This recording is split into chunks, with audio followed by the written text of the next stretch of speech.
Members, the House is resumed. We are on the second reading of the Appropriation 2015 Supplementary Estimates Bill and the Impress Supply First for 2016-17 Bill. Before the dinner break, Andrew Bailey had the call and has 8 minutes and 25 seconds remaining. Andrew Bailey. Thank you very much, Mr Speaker. So, Mr Speaker, just before we close for the dinner session, I was just talking about how we've been achieving surpluses and we're expected to continue to do so, rising to a massive nearly $7 billion in the year 2019-20.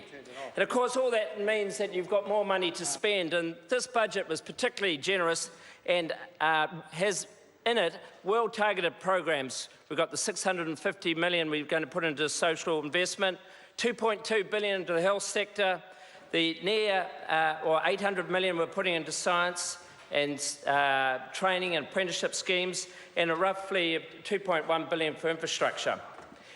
The other thing about running surpluses means that you can reduce debt, and this is something that we are set about trying to bring down to very modest levels, particularly when you compare it internationally. So at the moment we're just over 26%, but the Minister of Finance has got a target to get it to 20% by 2021, and that is a great thing to be doing. And with growth rates projected of about 3% over the next few years, this is what's going to generate the money to help pay down debt as well as invest in other schemes and infrastructure that we so dearly want. And of course all this is leading to increased jobs, and we've heard many times in the House how over the last 3 years 175,000 jobs have been created in New Zealand, and Treasury expecting another 173,000 by 2020. And also leading to higher job incomes, 3.1% in the year to 2.5 to 2015 against a very low inflation rate, which all means that people are enjoying net increases in their wages, which is what we want to do. And it's about sharing with everyone in New Zealand the benefits of a growing economy. Mr Speaker, I just want to now turn to the second part of the big plan for the government, the plan that we're working to, and that is around about making the economy much more productive and competitive. And running our own economy is just as important to achieving this goal. And when I say that, that's the government entities.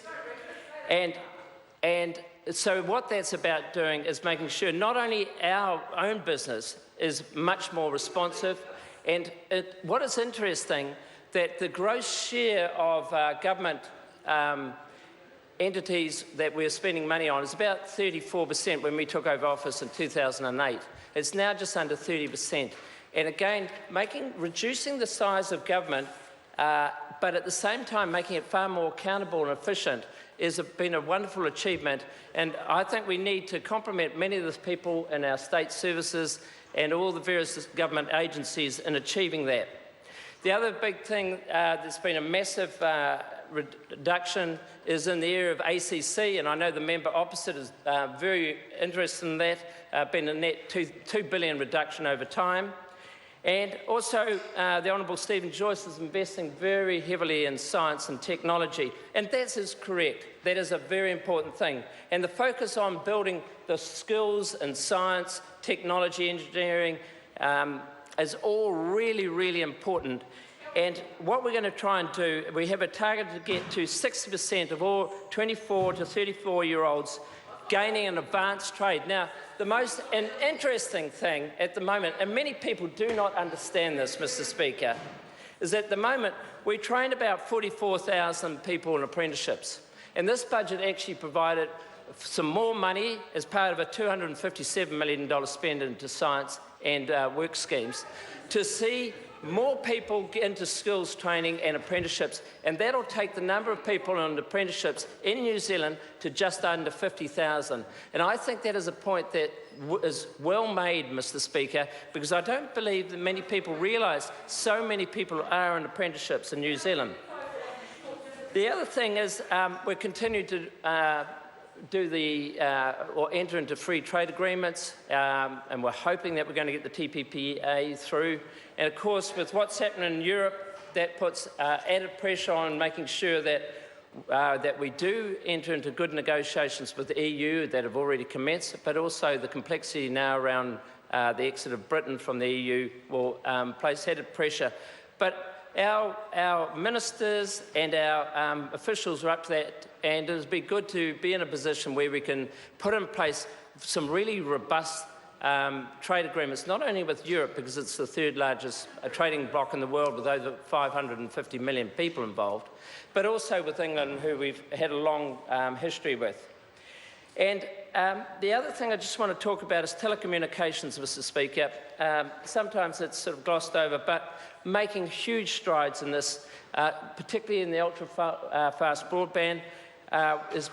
We originally had 1.35 billion allocated to it. We've had another 210 million. Then just recently we've invested another 50 million set aside dealing with some of the black spots we have around New Zealand. And Mr. Speaker, I've seen evidence of this even in my own electorate. I was very happy to be at the closure when the final cabling or UFB was rolled out in Waiuku, in a small town in my electorate, and that was great. I think it was number 16 of the regional towns that were involved in a complete rollout, and of course that opens up huge possibilities for people wanting to work and also to do business, but also for general personal enjoyment. And these are the types of things that people want and actually demand now. The other one is the Rural Broadband Initiative, a very substantial program, 400 million. And the final one, which is near completion of the Network for Learning, which is virtually completed, hooked up all our 2,500 schools across New Zealand and provided substantial broadband access to all of those. Finally, I just want to talk a little bit about our economy, because most people sort of seem to gloss over it. Mr. Speaker, I just want to note manufacturing is a very important component of our economy, and it's notched up well over, I think it's now 43 months of consecutive positive growth and outlook, and that's measured on a monthly basis, of course. But the services sector, I think, is terribly underestimated in New Zealand. It accounts for nearly 70% of our economy. It is a growing part of our economy, and it's a really important thing in terms of the access to the skills and the talent that New Zealanders have. And it's growing substantially, particularly in areas like ACT, now over $1 billion worth of exports. It is a dynamic area, and obviously one where we have a lot of inherent advantages in New Zealand. And I believe it accounts for about 25% of all net exports of New Zealand. So services are really important, and getting the right framework for that, coming back to those trade agreements, is really important. And the other ones I just want to highlight, got the Associate Minister of Tourism in the House tonight, you know, the huge strides that we've made in tourism.